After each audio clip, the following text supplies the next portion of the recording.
What follows next is going to be a video, an instructional video on how to rig a PB with an Adam wing. The first thing you've got to do is find a nice open space to put down your wing and place it zip up. Now simply undo the zips, and inside the bag we should have a hang bracket, which we'll be coming to later, and you may well find that there will be a manual and spare batten ends. On this one it's already been rigged, so we'll just proceed ahead. We can now take the sail ties off. The sail ties, the easy way, most comfortable way to store these is to put the Velcros back on themselves. That stops it catching on the next tie and the next tie, making a spaghetti mess. When you're removing the padding or the protection that's in the wing, place it down at the tail end. If you've got a breeze, make sure that it's not going to blow away.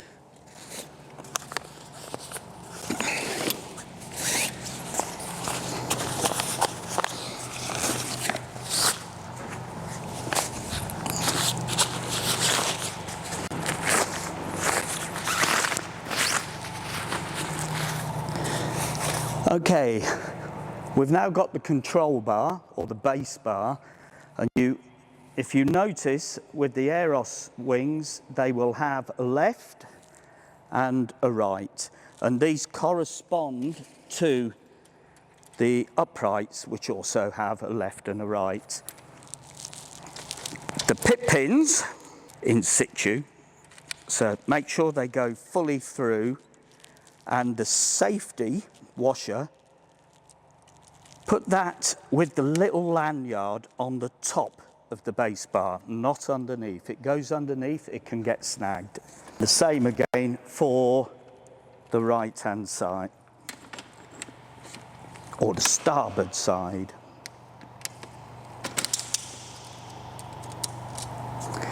At this point, bring the control frame upright. Make sure that the rigging wires are all in the correct sense and you haven't got one tangled between the control frame. We're now going to rotate the whole wing, lifting it up. So laying out the nose wire out to the front.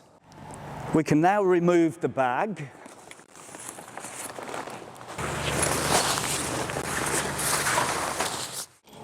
We can now remove the battens between the two wing halves and place the battens at the back of the wing.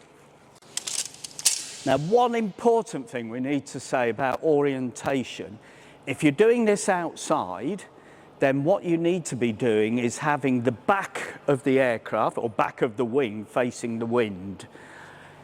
In an hangar like this or an enclosed space, then the windage isn't so important.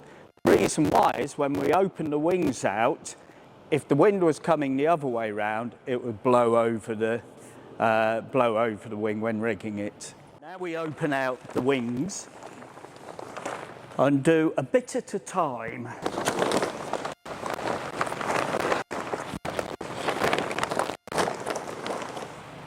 Just be mindful of the wires, not to snag any of the wires around the battens, as we have done there.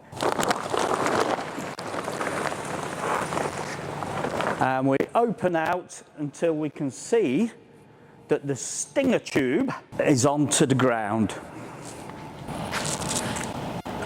Now we need to put the Kingpost up. But before we put the Kingpost up, we can remove last pieces of padding.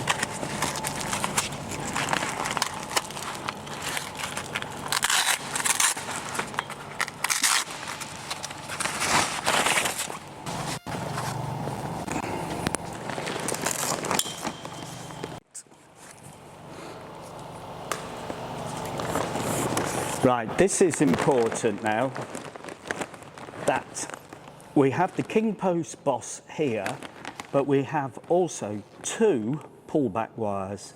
You need to have one wire one side and the other wire the other side of the Kingpost box. Make sure that no webbing straps are going to get snagged, and we can now lift up and put the base of the Kingpost onto the spigot. It is batten time. The Eros batten bag keeps the battens left and right, or starboard and port side. So we have the main wing battens, left and right here. We have a tip batten and we have the undersurface battens.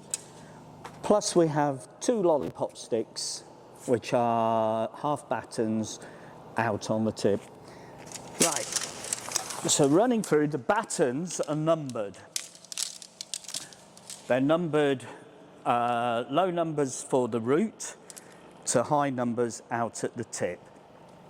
The inner battens are already left in. We don't remove those, but they are detensioned. My preference at this point is to lay the battens out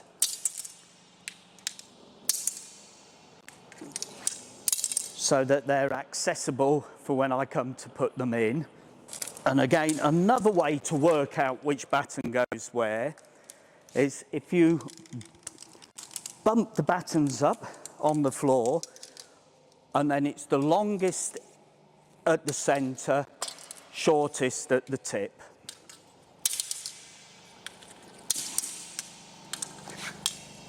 Like so.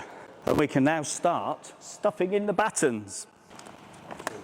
When you push the batten in, don't do it too quickly, as this will cause friction on the batten end and the batten pocket.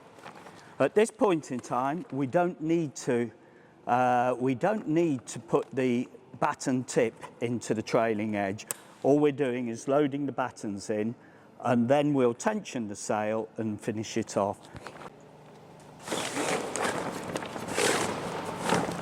We load up the inner board battens up until the outer luff line.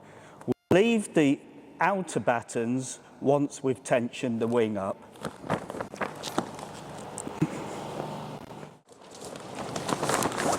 Just before we tension the sail, one important thing we have to do is undo the velcros on the tip bags. Tip bags stay on at this point in time because they keep the tip off the ground and the dirt and the mud. But if you have this taut and try to tension, it will restrict or make it quite difficult to do so. And the same again on the other side. So to tension the wings, we have an assist cord which will pull back the cross tubes. This is on a 2-to-1 pulley, so it makes it a little bit lighter and easier to do so. If you hang the cord over the upright like this, we're now going to go round to the back of the sail where we can pull the cord rearwards. We can now duck in underneath the sail, pull back on the cord, and we're going to heave back until I can put the shackle, can you see the shackle? Yep. And put that over the hook and relax. The sail is tensioned. Okay, we can now, as you can see, the tips have come off the ground. We can now remove the wing tip bags, ready to insert the battens. We need that batten, the tip batten, and we'll take one of the lollipop sticks.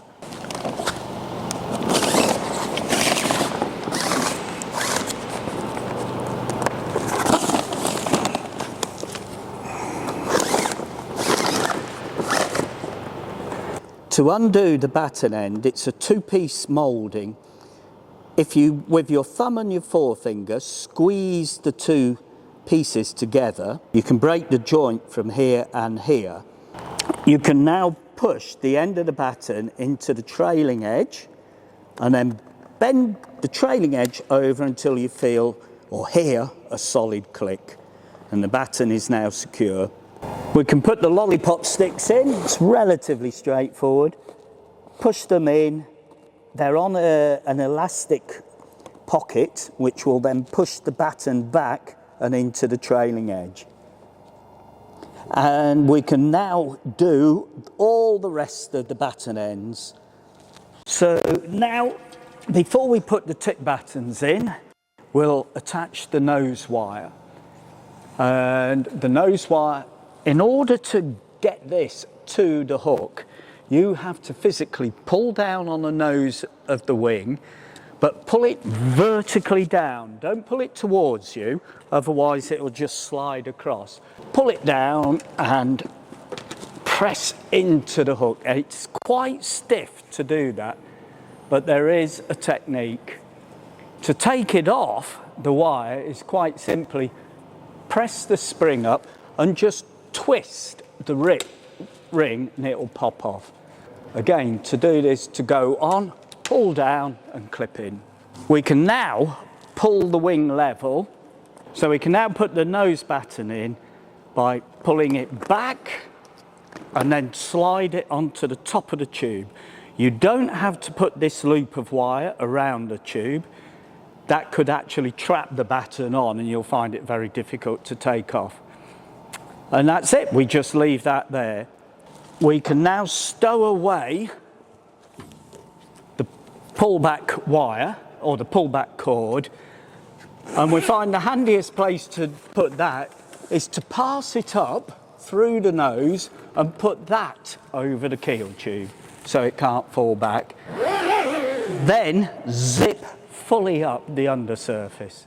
Now we will sort of pick up the wing and turn it nose into wind. And now we can lower the nose down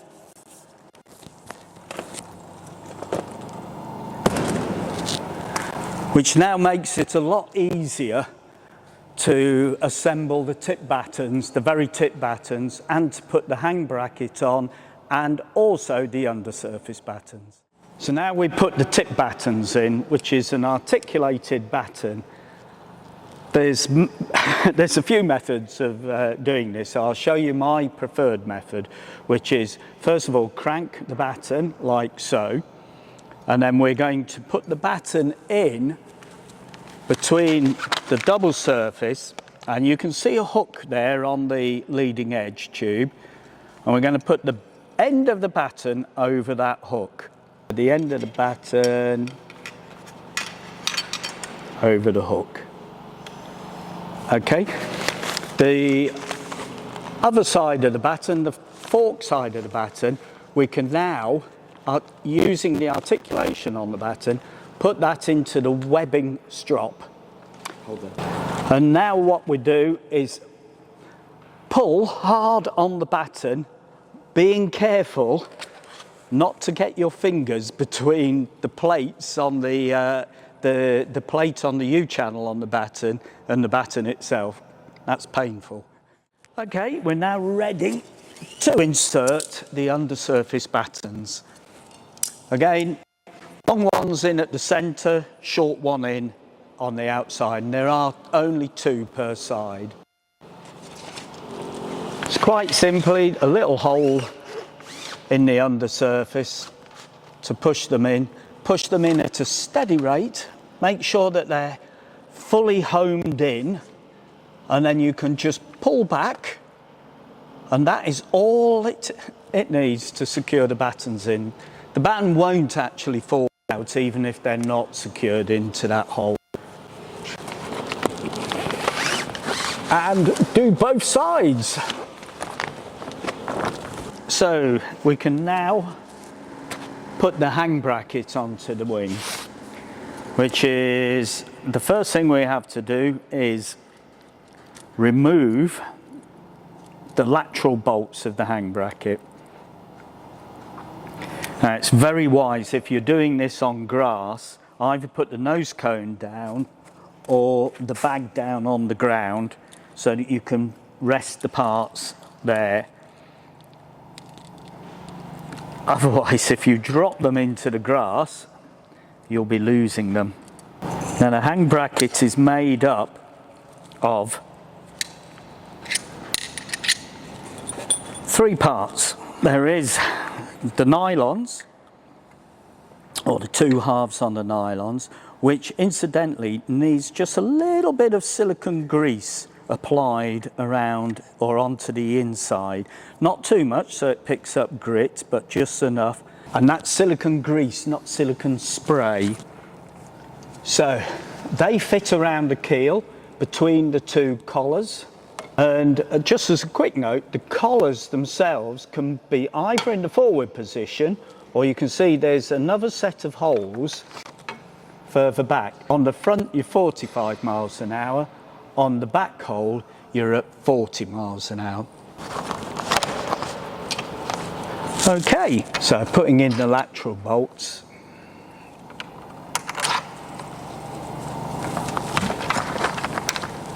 Like so. Washers and nuts. You don't need to tighten the nuts. If you have them too tight, it closes the plates together and you will find it difficult to get the monopole in. A little bit of slack makes it easier to get the monopole in and put in the hang bolt. And then last but not least, the safety rings. And we're now ready to put the wing onto the trike. It's best to tidy up after yourself and put all the baggage, all the bags into the wing bag before the wind blows them across the airfield or you kick them around the hangar. And there's one last thing that we need to take from the wing, which is the stinger pole. And the stinger just fits into the back of the keel like so. We tend to mark them with a pen mark now, and the reason for that is when you're inserting it in, you can see when it's fully homed in. The reason is when you pull it back onto the stinger and it rests on the stinger, sometimes it can sort of pull out slightly. And if it pulls out too much, the load on the fork here is so great it closes the fork up and makes it nigh on impossible to get back in. So always check that when the stinger's in, it is up to the mark. Right, if you have the wing fold kit with your airplane, you'll notice when you're rigging that the straps, or when the wing is de-rigged, it's wise to leave the straps hanging out of the hole. The reason for doing this is that if you were to stow the straps away inside the wing, if I can undo this, there we go. If you have the straps stowed inside the wing, when you de-rig the or fold the wing up and it detensions the sail, the strap can go the other side of the leading edge. When you tension the sail back and you discover the strap's on the wrong side of the leading edge, it means that you have to de-rig everything to detension the wing. So the best solution for that is when you're folding the wing up, always make sure that the strap is on the outside like so. Right, now we have to put the trike, or more importantly, put the wing onto the trike. So depending how you've brought the trike, whether it's been on a trailer, in the back of the car, or what have you, we're picking it up from the point of the monopole is off and the front strut is off. Okay, the first thing we want to do is to put the monopole in place. Again, there's many ways to put the monopole on, so I'll show you my preferred method. And that's, we'll put the bottom pin in.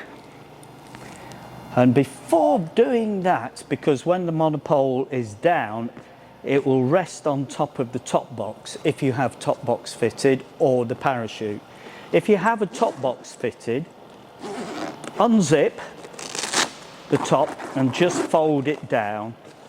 That means then that the pulley bracket won't puncture into the fabric. And just quite simply line up the monopole and the hole, the bottom hole, and then insert the bottom bolt from the right side to the left side, like so. Now you can just let the monopole down and resting on the box. Now place the nylon spacer on and the wing nut, and do the wing nut up. Do it as tight as you can. Don't use any tools, just your fingers, but as tight as your little fingers will do it. And then put the safety ring on.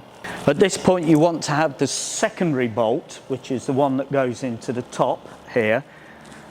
Have that ready and in the seat. And also you want to remove the hang bolt. Now it's important whenever you're driving anywhere or transporting, make sure the hang bolt stays in its hole.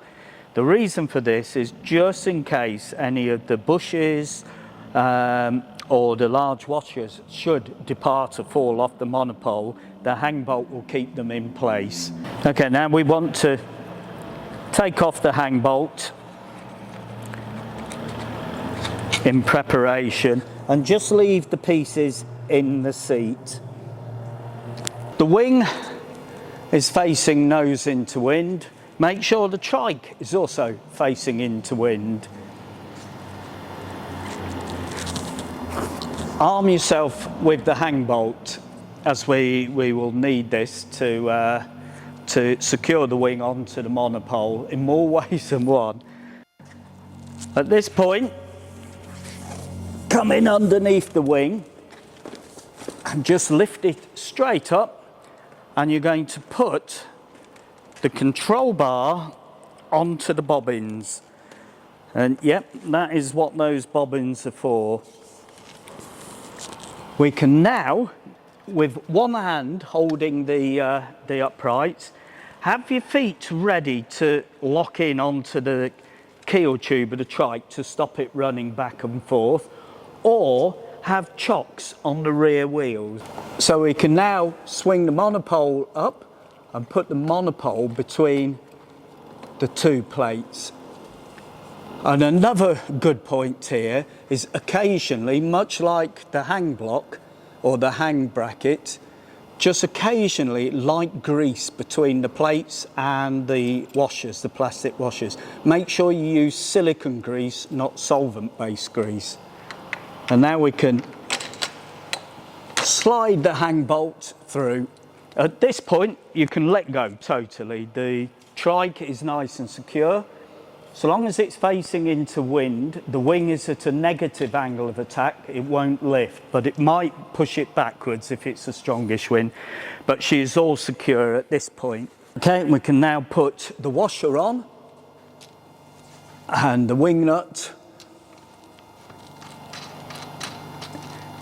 Now on this one, you don't need to do it really tight, just so it's taking up the slack. Put the safety ring on and make sure it's all secure.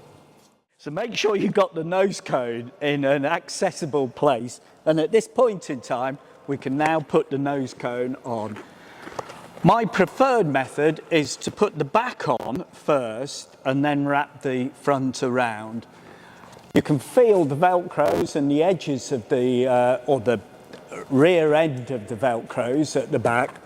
So you just literally line up the nose cone like so, put the back on first and then wrap the fronts round. The ideal way to do it is so that you get no bulges on this side here, and it's a nice snug fit all round. Can you fly without a nose cone on? Well, on the Fox 13Ts, the single surface wings, yes you can, but on the Adam wing it's wise not to. The answer would be no, don't. Make sure you've always got a nose cone. Okay, if you put the front strut pins on the seat so that they're accessible and ready to pick up. So now we can load the front strut in. So I need the pin. Go through the backup strap first of all with the front strut, then load and load the front strut in like so. It's just simply a nylon washer and the safety ring. The nylon washer is just purely there to stop the safety ring. If the pin falls over, it just gives a degree of protection so the safety ring doesn't chafe on the aluminium of the bracket. Once that's in, you can then do the bottom.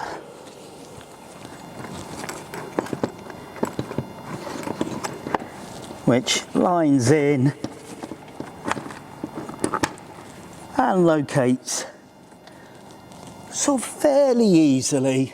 Safety ring in and it's secure. At this point we can now finish off by lifting up the control frame. The pit pins or the poppers will pop out through this hole and secure the front strut. We then have the safety pin. We then have to put in the secondary pin on the monopole, and lastly we have to attach the pull start, and we should be there. So let's do that now. 1 foot on the keel tube. When we lift up, don't move back and forth. It is literally straight up like so, and you can hear that clunk and you can see the poppers have come through.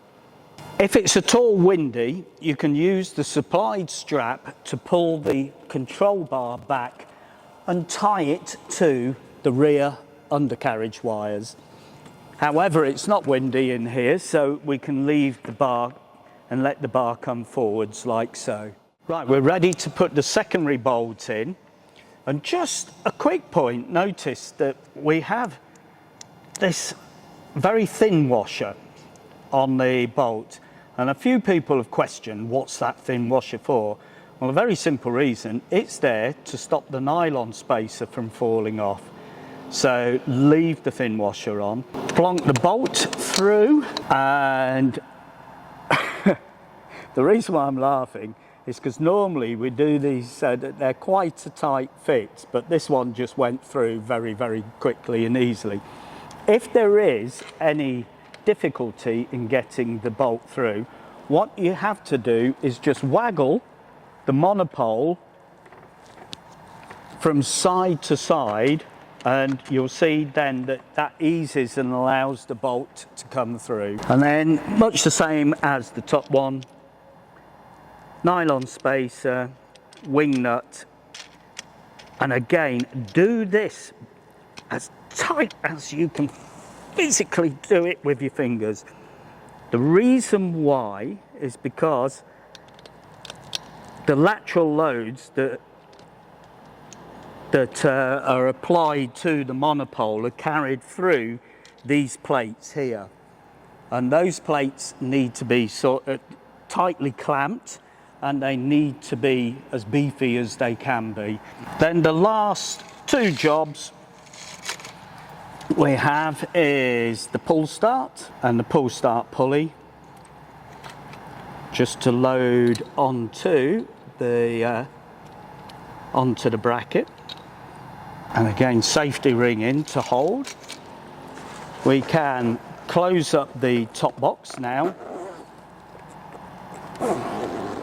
and the very last job will be the safety pin for the front strut. And the aircraft is now ready to go and fly. And before you go flying, make sure you do a thorough pre-flight check.